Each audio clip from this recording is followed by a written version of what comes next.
وقد قال الله تبارك وتعالى في شان حبيبه وعلى إن الله وملائكته يصلون على النبي يا أيها الذين آمنوا صلوا عليه وسلموا تسليما.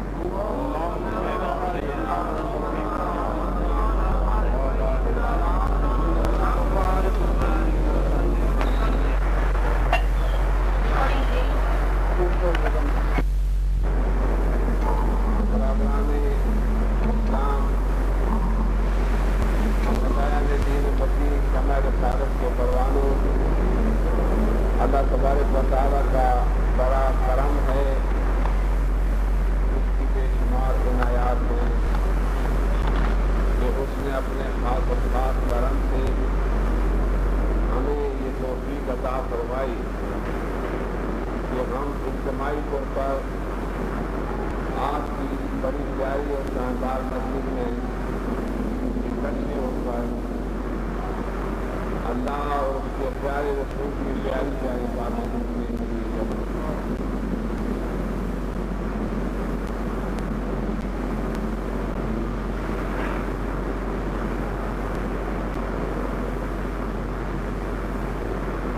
میں اس ضمن میں تھوڑا سا وقت آپ کا دوں گا. اللہ تبارک و تعالیٰ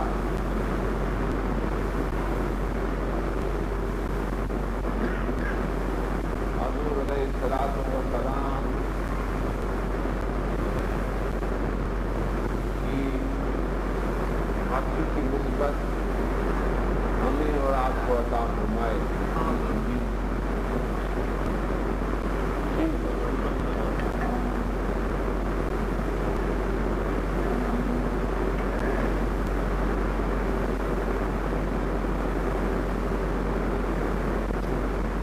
یہ بات انتہائی اہم ہے، بڑی ضروری ہے.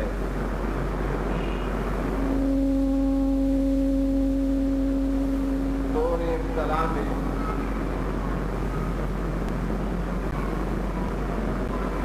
اس انتہائی آزمائش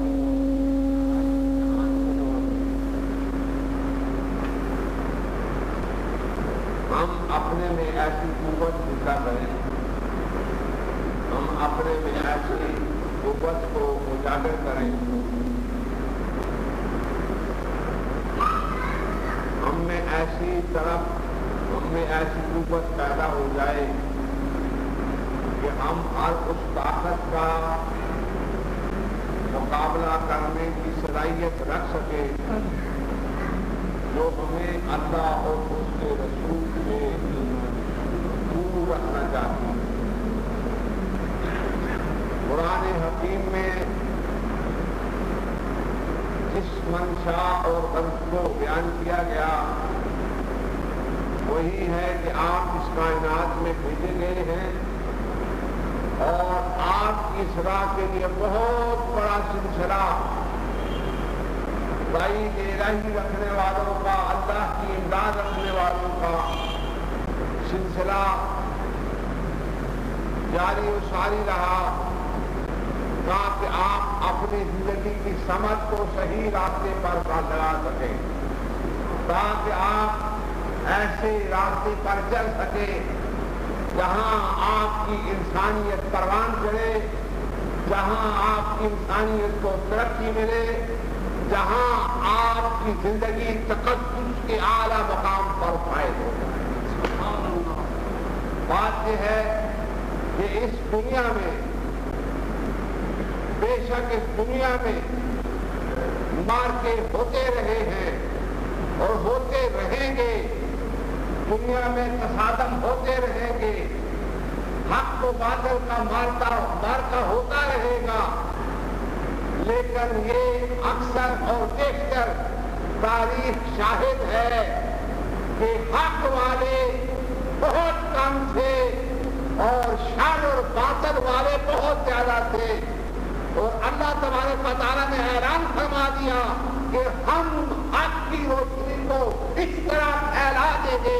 جس طرح سورج کی روشنی تمام کائنات کو محیط کر کے مجلہ اور روشن کر دیتی ہے. ہم اسی طرح سے ان حق پرستوں کو، ان حق والوں کو اس کائنات میں بھیجیں گے. تھوڑے ہوں گے لیکن ان تمام جتنے کثیر تعداد سے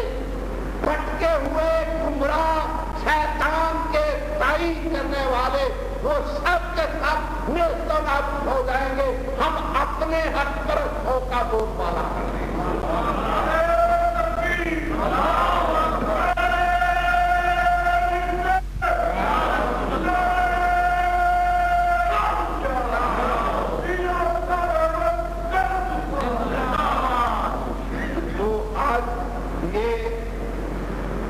تھوڑا سا مضمون ہے،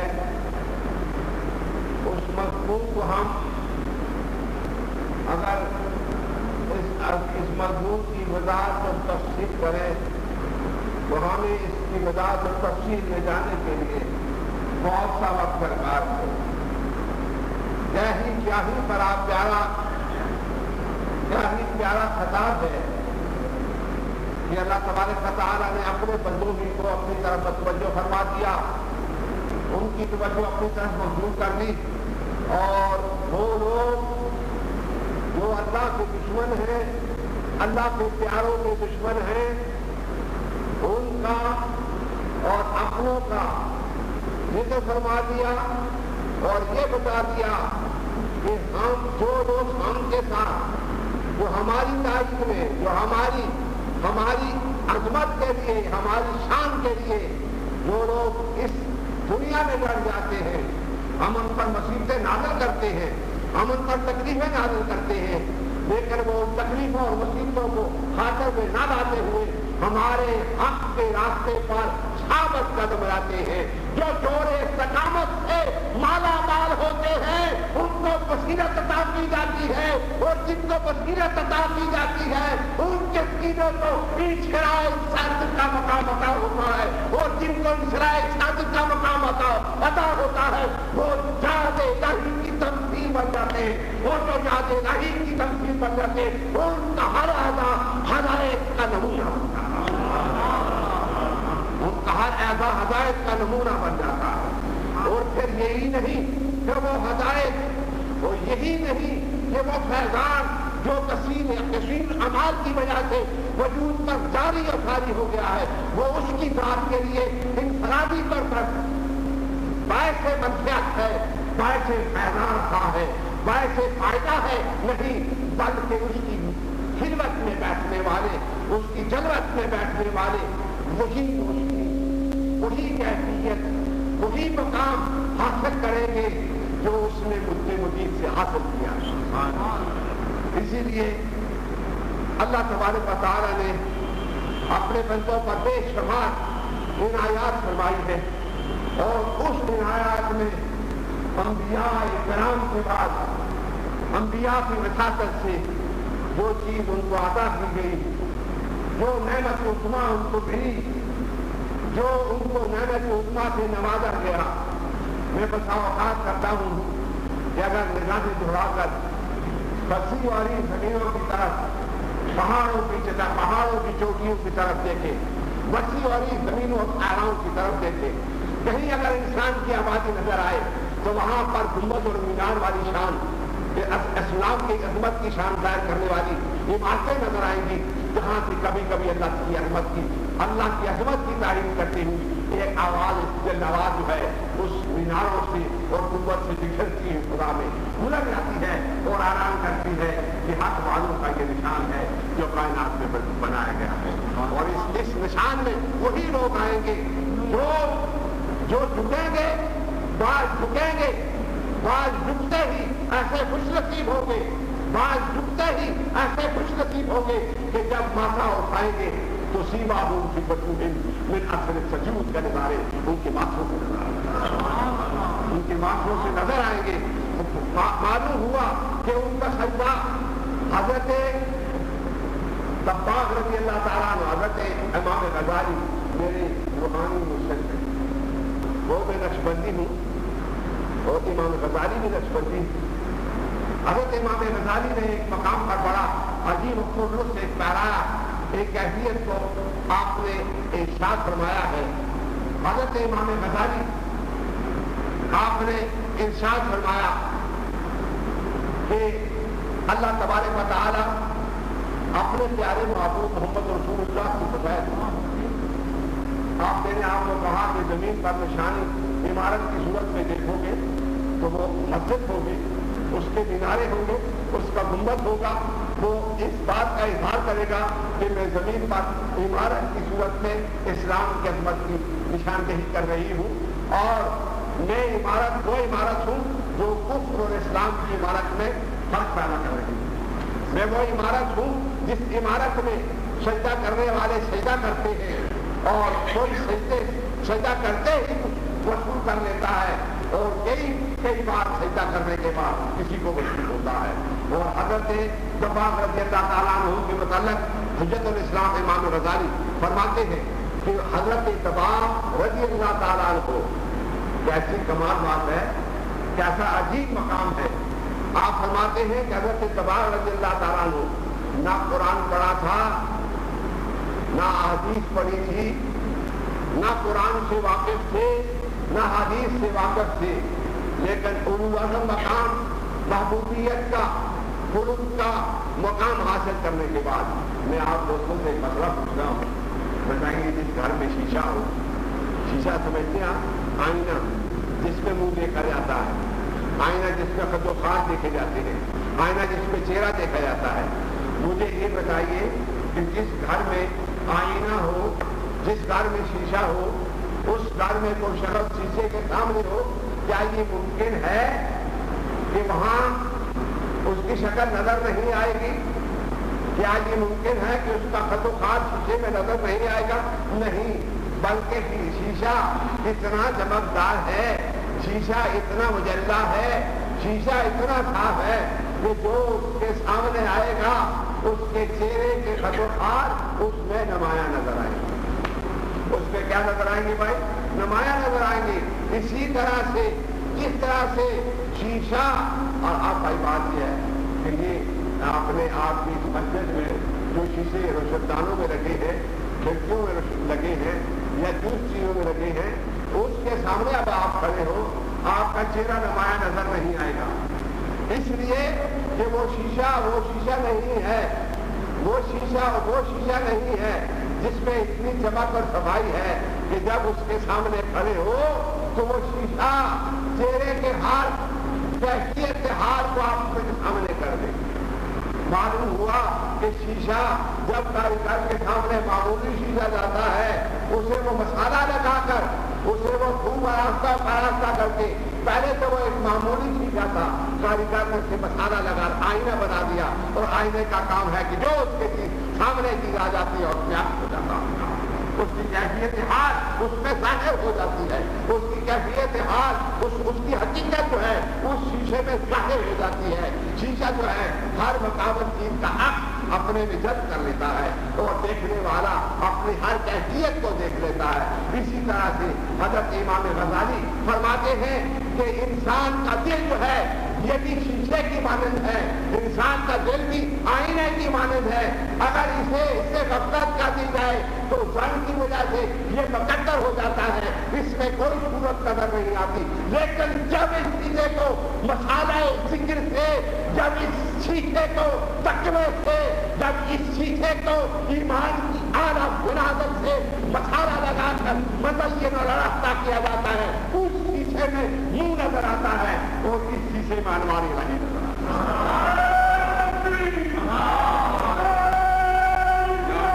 تو میں اس سلسلہ میں آپ دوستوں میں کہہ رہا تھا کہ شیشے کا کام ہے ہر چیز کو عیاں کر دینا۔ جب دل تک افلاح من تزکا کا من کر جاتا ہے، جب اس میں تشریح کی رنگینی پیدا ہوتی ہے، جب اس میں ذکر کا درد و سوچ پیدا ہوتا ہے، وہ مسالہ اتنا قیمتی ہے کہ جب لگ جاتا ہے دل کو ملت المومن کا مقام عطا فرما دیتا دل جو ہے قلوب المومن ملت اللہ، مومن کا دل اللہ کا شیشہ ہے. سوائے ملت اللہ کے معنی ہے ایسا شیشہ جس میں انوار الہی کی حقیقت عیاں ہو جائے. جس دل میں انوار الہی کی حقیقت عیاں ہو جائے وہ حق علم و یقین سے لے کر منزلیں طے کرتا ہوا عقل یقین کے مرتبے پر پہنچ جاتا ہے. اور جو عقل یقین کے مرتبے پر پہنچ جاتا ہے، کیوں نہ میں صاف کہہ دوں، وہ آئینہ تو تمام کائنات کو بغیر کسی مشاہدے کے صرف آنکھ سے دیکھنے کے مسلح اور صاف کر کے آئینہ کائنات بنا دیتا ہے. وہ نگاہ مصطفیٰ عالم کی نگاہ ہے، وہ حضور علیہ السلام کی نگاہ ہے. ہم مسالہ تلاش کرتے ہیں تقوی کا، ہم مسالہ تلاش کرتے ہیں ذکر کا، ہم مسالہ تلاش کرتے ہیں اعمال حسنات کا، ہم مسالہ تلاش کرتے ہیں خوف الہی کا، ہم مسالہ تلاش کرتے ہیں مطالمت ذکر کا. لیکن محمد مصطفیٰ کی نگاہوں کے سامنے جو آ گیا وہ مجموعہ صفات و عینہ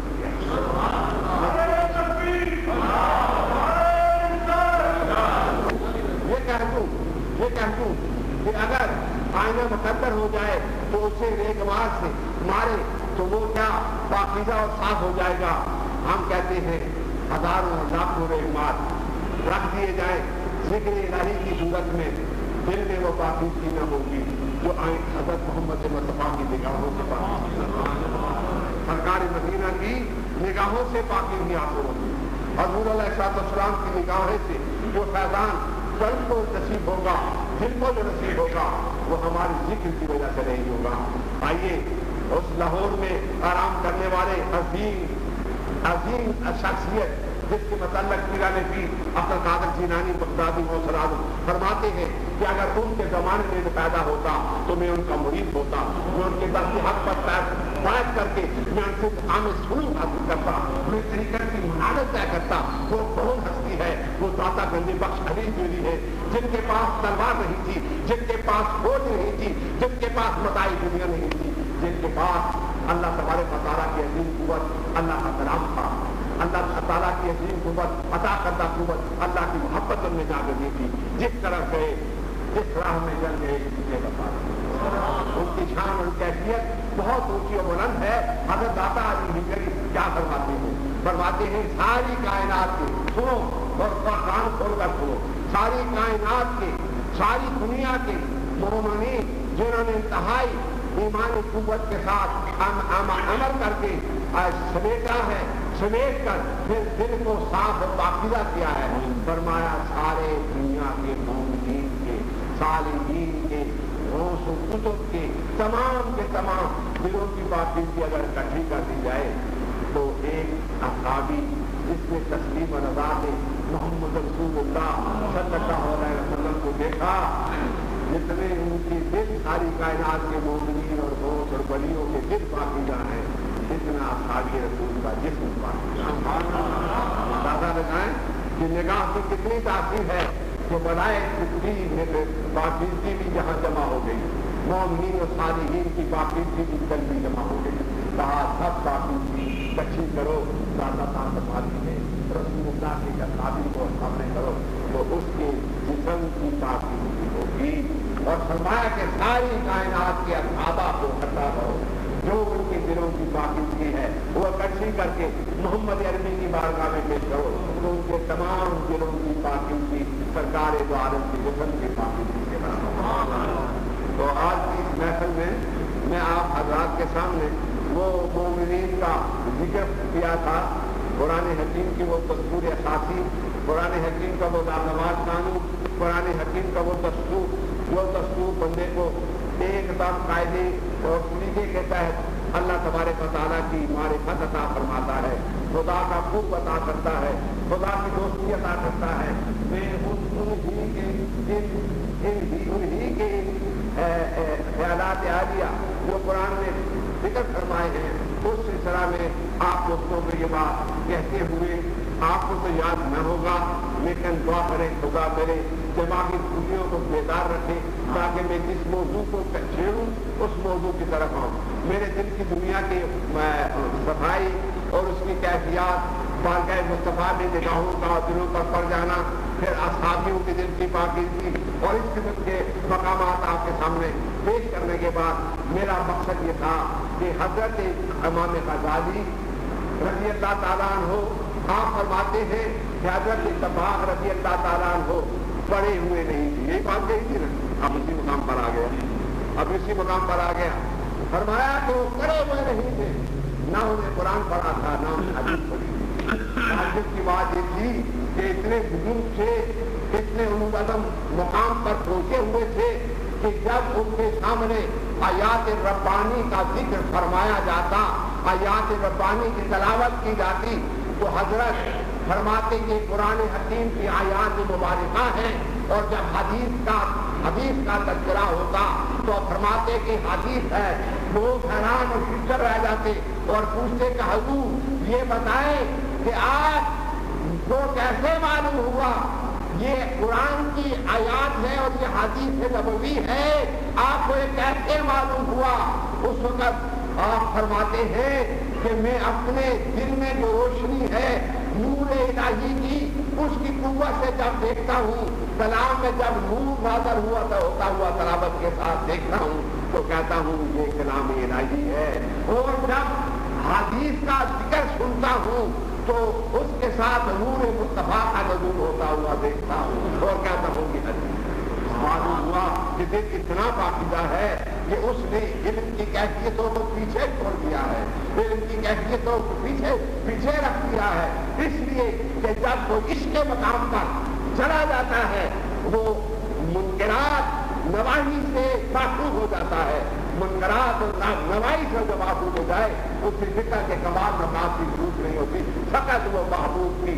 یاد میں, محبوب کی رضا میں وہ ہمیشہ محفوظ رہتا ہے. اور اللہ تبارک و تعالیٰ علم کی کمی کے باوجود اپنی رحمت سے اس کی حفاظت فرماتے ہیں, اپنی رحمت سے اس کی حفاظت فرماتے ہیں. میں اس سلسلہ میں ابھی تھوڑی دیر کے لیے آپ نے بہت محسن اعظم حضرت امام غزالی رحمۃ اللہ علیہ یا ایھا الذین آمنوا اتقوا اللہ وابتغوا باللہ الوسیلہ وجاہدوا فی سبیلہ لعلکم تفلحون. پیارے محمد رسول اللہ صلی اللہ علیہ وسلم اصحابہ کبار کے ساتھ ایک جنگ کے بعد واپس آپ تشریف آئے اور فرمایا قد رجعنا من الجہاد الاصغر الی الجہاد الاکبر. اصحابہ نے عرض کیا یا رسول اللہ چھوٹا جہاد کیا ہے اور بڑا جہاد کیا ہے؟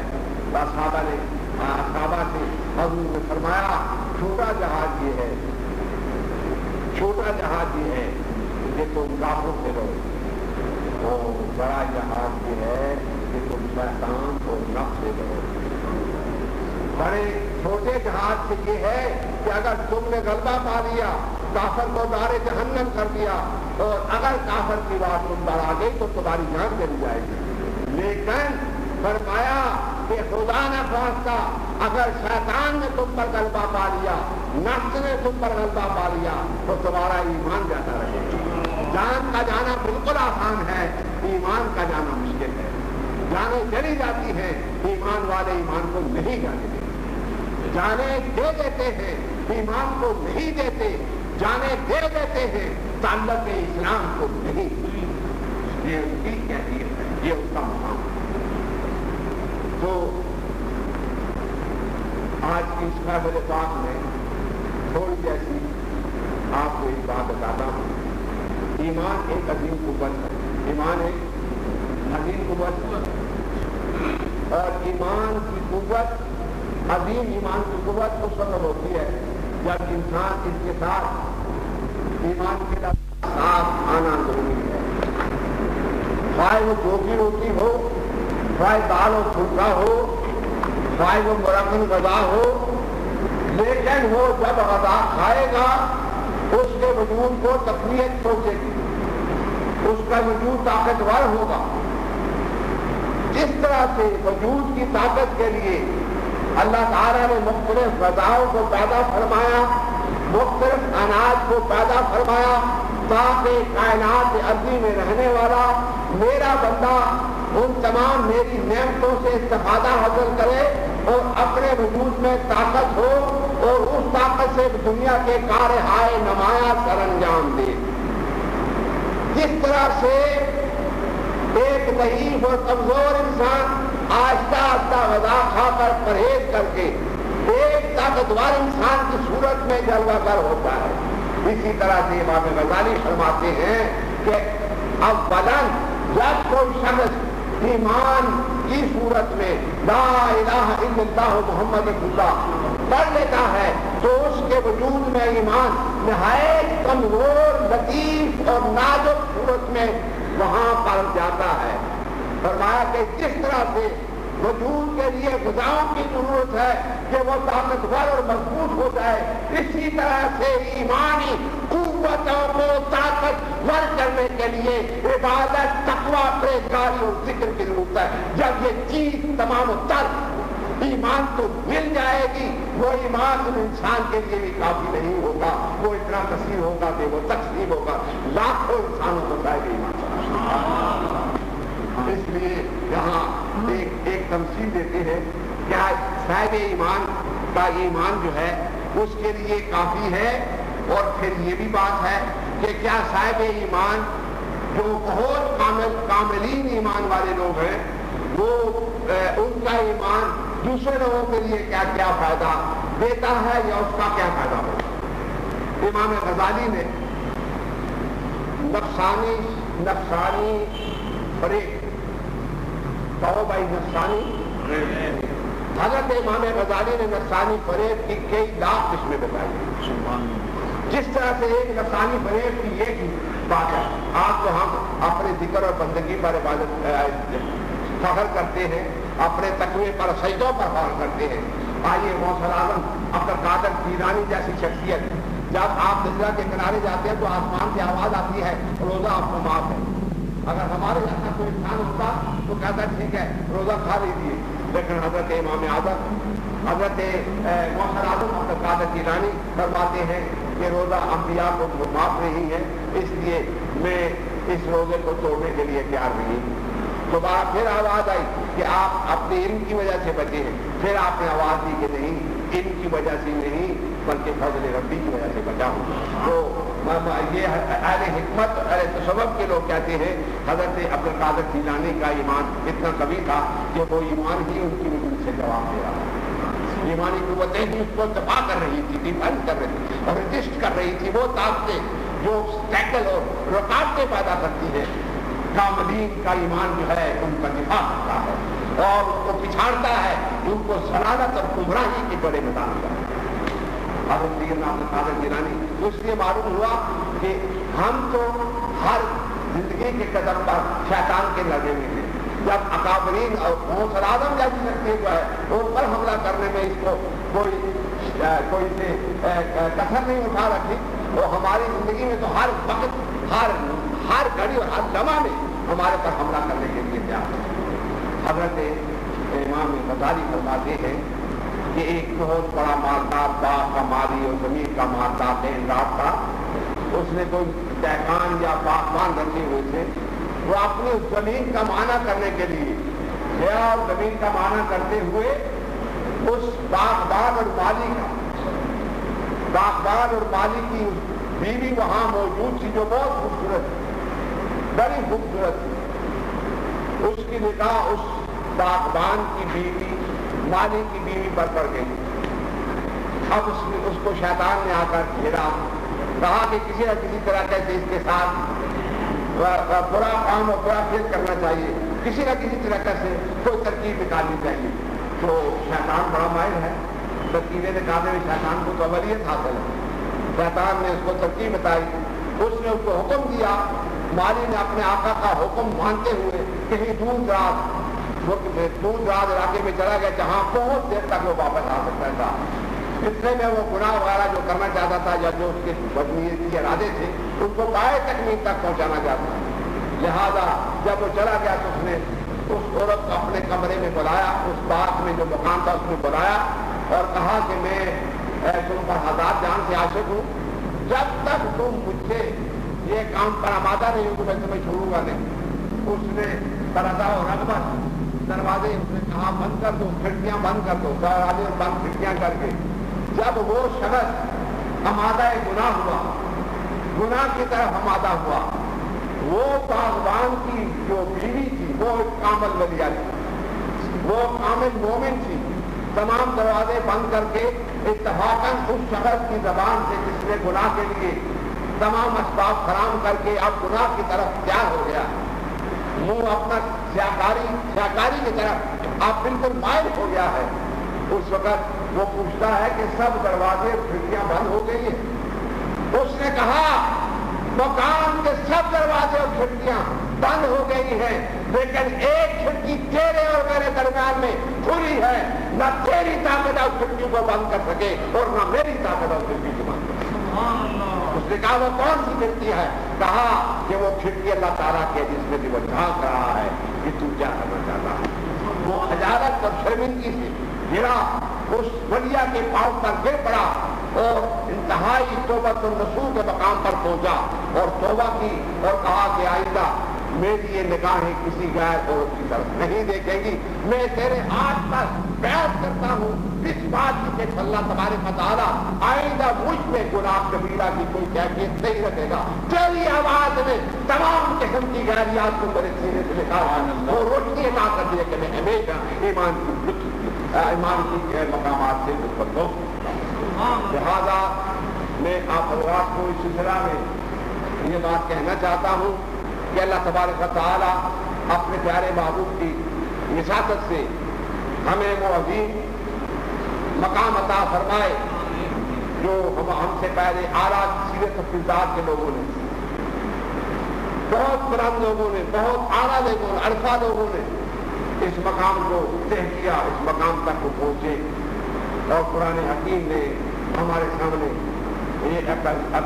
عظیم انمول خدائی قانون اللہ تبارک و تعالیٰ نے مرتب فرمایا۔ میں اس سلسلہ میں آپ حضرات کے سامنے آج کی اس محفل پاک میں ایمان کی اس قوت کو جو ہمارے اور آپ کے لیے اور ہمارے اور آپ کے اسلام کے عظیم نشانی ہے،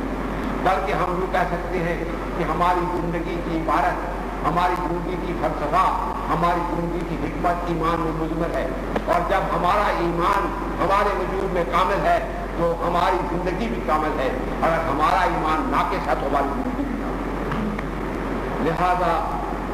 اس سلسلہ میں ایک بہت اعلیٰ اور برگزیدہ بزرگ ہیں، بہت اعلیٰ اور اعلیٰ مقام پر پہنچے ہوئے ہیں، انہوں نے فرمایا کہ ایمان کی حفاظت کے لیے سب سے پہلا کام جو ہے وہ یہ ہے کہ اس ایمان کی حفاظت کے لیے ہر مومن کو، ہر صاحب ایمان کو حلال رزق کھانا چاہیے۔ کیا کرنا چاہیے بھائی؟ حلال رزق کھانا چاہیے اور حرام رزق سے اجتناب کرنا چاہیے۔ حلال رزق کھانا چاہیے اور حرام سے اجتناب کرنا چاہیے۔ اللہ اکبر۔ کیا تمہارا کوئی شخص اگر امام ہو جائے، امت کا امام ہو، کوئی شخص امت میں ولی ہو جائے، کوئی شخص امت میں صاحب برگزیدہ انسان بن جائے، تو ہم بنابرغیر ان کی زندگی اور ان کے افعال اور ان کے کردار کو دیکھیں گے تو ہمیں ان میں سے ایسی ایسی چیزیں نظر آئیں گی کہ ہمارے جو دماغ ہے وہ حیرت میں پڑ جائیں گے، ہمارا عقل حیران ہوگا یہ کیسے ہوا۔ میں آج اس محفل پاک میں حلال و حرام کی بات آپ حضرات کے سامنے کرتا ہوں، اس لیے کہ جس وجود میں حرام گیا اس نے ایمان کو متاثر کیا، اس کی زندگی خراب ہو گئی، اور پھر یہ نہیں کہ وہ خود خراب ہوا بلکہ اس کی اولاد، اس کی نسل جو ہے حرام کے اثرات کی وجہ سے ان کے افعال اور ان کے کریکٹر جو ہے وہ صاف مشتبہ ہو۔ کبھی کوئی اسمگلر جو ہے اس کا بیٹا کبھی صحیح نہیں ہوگا، اور جو لوگ نیک حلال کمائی مزدوری سے کر کے کھانے والے ہیں بتا کہ ہاں ہم امیروں سے بہتر ہیں، جن کو طرح طرح کی پریشانیاں، ایسی ایسی بیماریاں ہیں جن کا علاج نہیں، معلوم ہوا کہ حرام رزق فتور پیدا کرتا ہے، حرام رزق فتور پیدا کرتا ہے اور حلال رزق نور پیدا کرتا ہے۔ حلال رزق کیا کرتا ہے بھائی؟ نور پیدا کرتا ہے۔ اور آئیے ان کے جھگڑے دیکھیں کہ حلال انسان کو کہاں لے جاتا ہے۔ حضرت امام مالک صحیح بوڑھے ہو گئے ہیں تو آپ نرم خمیری روٹی استعمال فرمایا کرتے ہیں، ایک بار ایسا ہوا کہ آپ کی خادمہ جو اس کام پر معمول تھی کہ آپ کے لیے خمیری روٹی کا اہتمام کرتی تھی، اسی کہیں اور کام میں یہ فریضہ یا یہ منصب یا کام اس کو روٹی کھانے کا کچھ دیر باقی کو یاد آیا تو امام عالی مقام حضرت امام مالک کی خدمت میں حاضر ہوئی۔ امام مالک کسی شرعی مسئلے میں مصروف تھے یا کسی شرعی مسئلے کا مطالعہ فرما رہے یا اتحاد فرما رہے، آپ نے اس پر مسئلے پر غور فرما رہے تھے۔ اس نے کہا کہ حضرت آج خمیر نہیں رہا، خمیر نہیں ہے اور خمیر کے بغیر آٹا خمیرہ نہیں ہے۔ 3 بار اس نے کہا، لیکن امام ایسے منمک تھے، ایسے محض تھے اس مسئلے میں کہ آپ نے اس خادمہ کی طرف توجہ نہیں ہوئی۔ کھانا تیار ہو کر، روٹی تیار ہو کر خمیری آ گئی۔ حضرت امام مالک کہتے ہیں آپ نے فرمایا کہ اے خادمہ، میرے کانوں میں یہ آواز پڑی تھی کہ خمیر نہیں ہے، روٹی کیسے خمیری ہو؟ تو یہ خمیر کہاں سے آیا؟ اتنے جلدی خمیری روٹی کیسے تیار ہو؟ وہ کہہ رہے کہ حضور آپ کے بچے، آپ کے فرزند جو جسٹس ہیں، تاجر قضات ہیں، ان کے گھر سے خمیر لائی ہوں اور اس خمیر سے یہ آٹا تیار کر کے یہ روٹی تیار کی ہے۔ امام مالک وہ امت کا امام جس نے 10 برس تک مدینہ طیبہ میں زندگی گزاری، جہاں سرکار دو عالم گلیوں میں چلا پھرا کرتے تھے، ان گلیوں میں ان کو احتیاط سے قدم رکھتے تھے کہ کہیں میرا قدم محمد مصطفیٰ کے نقش پار نہ ہو، اور ساری زندگی میں ایک بار حج کیا، پھر آپ بیت اللہ کی طرف نہیں گئے، کہیں ایسا نہ ہو کہ مجھے موت آ جائے اور میں مدینے سے چھپا ہوں۔ حضور سے اتنا شغف تھا اور اتنے بڑے متکلم اور اتنے بڑے بہادر امام تھے کہ مروان بن عبد الملک جب مدینہ میں آیا تو اس نے کہا صحاب رسول سے میں کوئی حدیث سننا چاہتا ہوں۔ نے کہا صحاب رسول تو دنیا سے سفر فرما گئے ہیں، امام مالک ہے، ان سے حدیث سنو۔ امام مالک روضہ رسول کے قریب بیٹھے ہوئے تھے۔ مروان بن عبد الملک آیا اور کہا کہ میں حضور کی حدیث سننا چاہتا ہوں۔ اس نے اونچا آواز کیا تو کہا ہے مروان بن عبد الملک، آپ تم خلیفہ ہو مسلمانوں کے، لیکن جس بارگاہ میں آؤ یہاں تمہاری کوئی حقیقت نہیں، اس لیے اگر حدیث سننا چاہتے ہو تو روضہ رسول کے سامنے ادب سے بیٹھو اور اونچی آواز میں نکالو یہ بھی حدیث۔ امام مالک رضی اللہ تعالیٰ عنہ اتنی جلیل القدر شخصیت، آپ فرماتے ہیں کہ یہ آٹا کہاں سے آیا، یہ خمیرہ کیسے ہوا؟ کہا کہ آپ کے بیٹے کے گھر سے خمیرہ آیا ہے، یہ آٹا خمیرہ اس سے ہوا ہے۔ کہا میں اپنے بیٹے کے اعمال کی یقین نہیں رکھتا، نہ جانے اس نے کیسے یہ روپیہ کمایا، نہ جانے یہ کس روپے کا آٹا آیا، نہ جانے یہ خمیر جو ہے کس سے بنا، لہذا میں اس خمیر کی روٹی، اس خمیر کے آٹے کو تجھے حکم دیتا ہوں ذرائع تجلا میں ڈال کرتا ہوں۔ امام عالی مقام کی تقویٰ کی یہ کیفیت ہے کہ اتنی مدت آپ بغداد شریف میں رہے، آپ نے دجلے کی مچھلی نہیں کھائی۔ ایک آپ کا خاص عاشق مرید تھا، اس نے کہا حضرت آپ مچھلی کو روزانہ کھاتے ہیں، لیکن کئی عرصہ سے مچھلی کھانی چھوڑ دی۔ کہا امام مالک کا تقویٰ اور ایمان یہ اندر سے بخار لگاتا ہے، امام مچھلی 10 دن میں نہ کھانا۔ حضور کیوں نہیں کھاتے؟ کہا شکاری کے جال میں کہیں اور خمیر کھانے والی، خمیرہ آٹا کھانے والی، خمیر روٹی کھانے والی مچھلی نہ آ جائے، اگر میں کھاؤں تو کل اللہ کے آگے حساب۔ تو اس لیے وہ عظیم لوگ تھے، ان کا کردار، ان کی سیرت بہت بلند تھی۔ میں ان بات کو ختم کرتا ہوں، وقت آپ کا بہت دے دیا ہے۔ ہمارے دوست جو ہمارے ساتھ پروگرام رسم کرنے والے ہیں وہ رات میں صبح میں ہوتے ہیں کہ کہیں مجلس ہو، کہیں پروگرام ہو، کئی لوگ کمزور بھی ہیں اور میں بھی کمزور ہوں۔ معصول یہ ہے کہ حضور سرکار دو عالم کی جب بات یا ان کے اشعار کی یا ان کے خاص کروانوں کی جب بات پھر جاتی ہے تو کہتا ہوں بیان کرتا ہی چلا جاؤں، ان کی باتیں ذکر کرتا ہی چلا جاؤں۔ اللہ تبارک و تعالیٰ مجھے اور آپ کو توفیق عطا فرمائے۔ ہم حضور علیہ السلام کی سچی اور پکی محبت اختیار کریں. آخر میں جو یہ سچ کے پاک ہوگا وہ اس کے بعد تھوڑا اسلام حسبی ربی اللہ